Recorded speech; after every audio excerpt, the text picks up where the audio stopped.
Sanctum Sprint is a fun PvP activity that takes the movement of Guild Wars 2 and has you competing against other players in a very unique way. In this video, we're going to go over everything you need to know about this activity, including the basics, how to play, some advanced tips, and how to get the achievements. So let's get started. Sanctum Sprint is part of the activity rotation. At the time of making this video, there are a total of 4 activities, meaning that Sanctum Sprint is only available on Tuesday and Friday. The Guild Wars 2 daily and activity schedule follows the Universal Time Coordinated Time Zone, also known as UTC, meaning that Friday in Guild Wars 2 will begin at the start of Friday UTC. Check the link in the description to translate this time to your time zone if you do not already know. I will also share a link to the activity schedule down in the description. If it is Tuesday or Friday, you can enter Sanctum Sprint from any activity NPC in the game.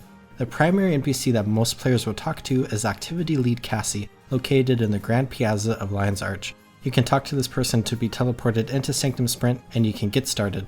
Sanctum Sprint takes place on a unique map, where the main objective of this game is a race against the other players, where being the first person to make their way through the map to the end is the winner. Throughout the course are checkpoints that you will respawn at if you fall.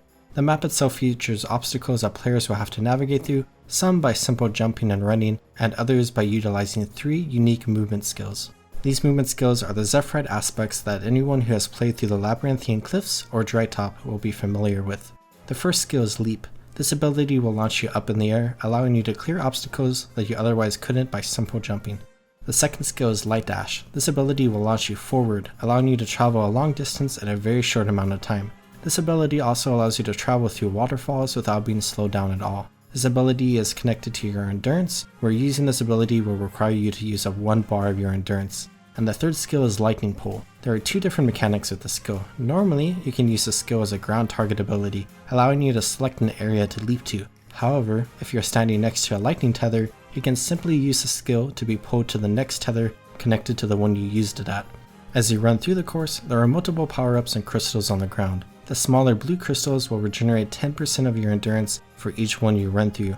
These crystals basically allow you to use Light Dash more frequently. The larger orange crystals will grant you 3 seconds of swiftness and vigor. There are also different crystals connected to each of the 3 abilities we first talked about: wind crystals, sun crystals, and lightning crystals. Running over these crystals will supercharge the next ability you use connected to the respective crystal, with wind being connected to leap, sun being connected to light dash, and lightning being connected to lightning pull. Leap will turn into assisted leap and will launch you even higher. Light Dash will turn into Speed of Light and will launch you even further, and Lightning Pull will turn into Lightning Tether, which increases the range that you can teleport to. Note that the skill name is not to be confused with the Lightning Tether objects that are scattered throughout the map. Beyond all of the crystals, there are a variety of power-ups that you can find that will help you. There are 2 different types of power-ups, offensive and defensive. Offensive power-ups are found inside of the red jugs that are small, fat, and have an X icon, and will randomly give you 1 of 4 abilities. Gale is an attack that will slow down the other racer, and also knock down anyone who is airborne. Lightning Rod will stun other racers, pretty basic. Blinding Light will blind other racers. I believe if a player has post-processing enabled, they will actually be blinded, where if a player has it turned off, their screen will barely change. This is what it looks like when you have low post-processing. Where a small tip for you is to play this without post-processing enabled if you want to have an easier time. And Fake Power-Up will allow you to place an item down on the ground that looks like a normal power-up but will knock back any other racer who touches it.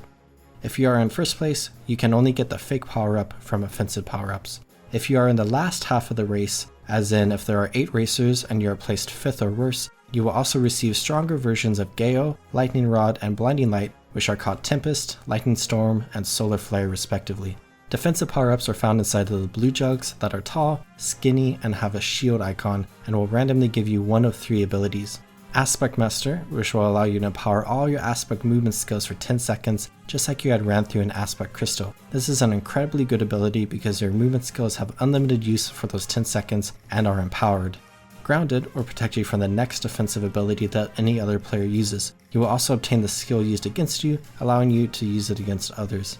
If you are in the last half of racers, you can receive the Light Travel power-up, which will instantly teleport you to the next checkpoint you have not yet reached.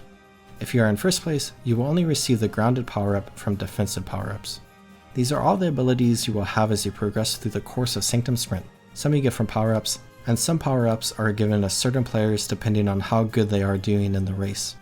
It is important for you to learn the course so you know where to go in order to reach the end.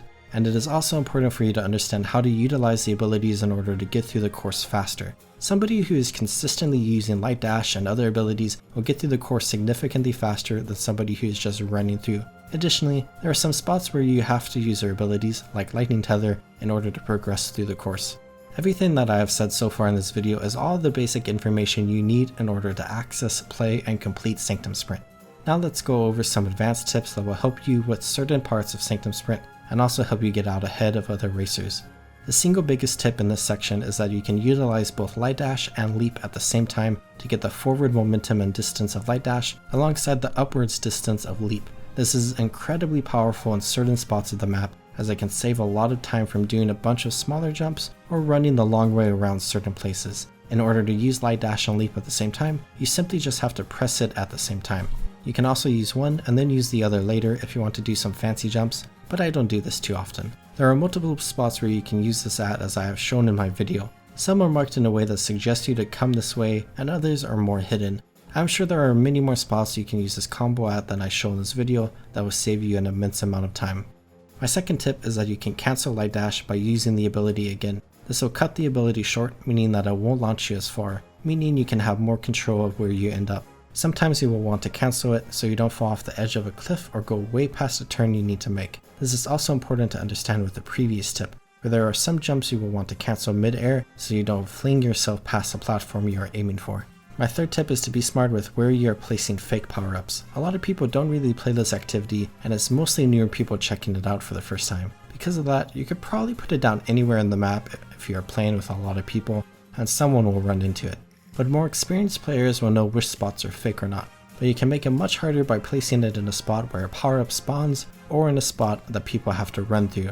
However, something can be said about just running through Sanctum Sprint casually without placing this down, because it is pretty frustrating to be on the receiving end of a fake power-up. My fourth tip is for using Lightning Pole and Lightning Tethers around the map. This ability suffers heavily from people who have bad latency, where oftentimes people will be pulled towards the next tether and just be thrown way past it or dropped right before it, where you can't really save yourself when this happens. If you suffer from this, you can oftentimes take the longer way around places or try to use the Light Dash and Leap combo.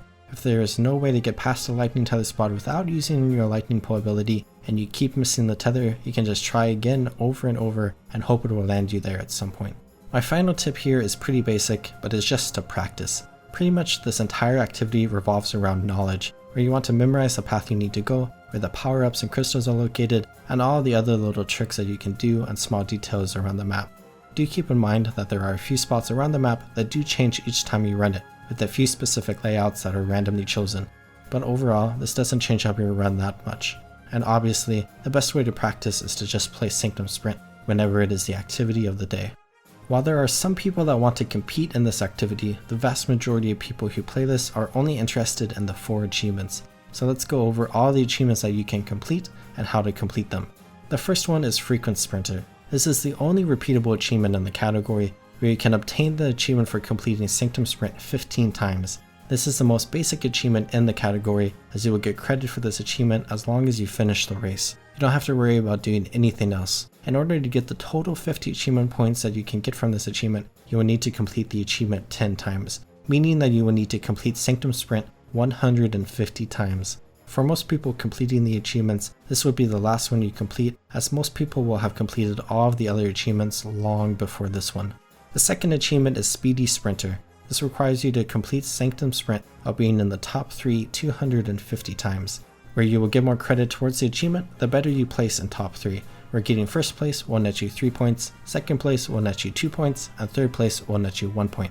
Unless Sanctum Sprint is a daily achievement, most of your runs through Sanctum Sprint will be by yourself, so you will always get first place. And even if there are other people, depending on the competition and how good you are, you can also get first place. Where in order to complete this achievement and get all 26 achievement points, you will need to get first place just over 83 times, which is about 67 less runs than you need to complete for Frequent Sprinter. And of course, depending on how often you get first place, second place, third place, or worse, the amount of times you will need to run Sanctum Sprint to complete Speedy Sprinter fluctuates. The third achievement is Crystal Obsessed. This achievement will give you 40 achievement points as you collect 5,000 of the different crystals around the map. A single blue crystal will give you a single point, and a single orange crystal will give you 3 points. This may seem like a lot at first, but the points really accumulate fast as long as you're running over crystals as you complete Sanctum Sprint.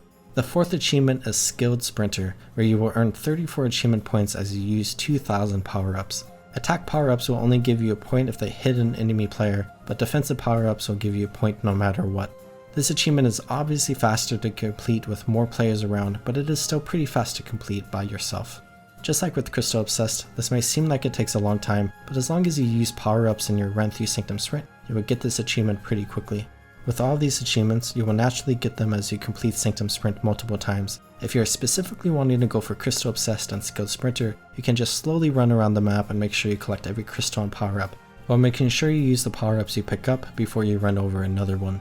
As you do this, keep an eye on the timer so you can make sure that you can complete the race before the time ends so you get credit towards your Frequent Sprinter achievement. Remember, don't feel super rushed about having to complete Speedy Sprinter, Crystal Obsessed, and Skilled Sprinter. It takes a decent amount of time to complete Frequent Sprinter, and you will most likely complete these 3 achievements before you complete Frequent Sprinter. And I will briefly say you do get rewards for doing this outside of the achievements. Each time you complete a run, you will get 1 random piece of equipment of at least Masterwork rarity, or Fine rarity if you are below level 14. You also get 12 to 14 silver and a thimble of liquid karma for coming in first place, or 5 to 9 silver and a drop of liquid karma for coming in any other place. When Festival of the Four Winds is live, which happens to be the case when this video is uploaded, you also get 36 to 46 festival tokens for coming in first place, and 20 to 29 festival tokens for coming in any other place. And this should be everything you need to know about Sanctum Sprint, ranging from how to start playing, how to play, how to get the achievements, and all the other details I shared in this video. I hope this guide was helpful for you and you now know how to be better at Sanctum Sprint or how to get the achievements. I hope you all are taking good care of yourselves. Have a good one, everyone.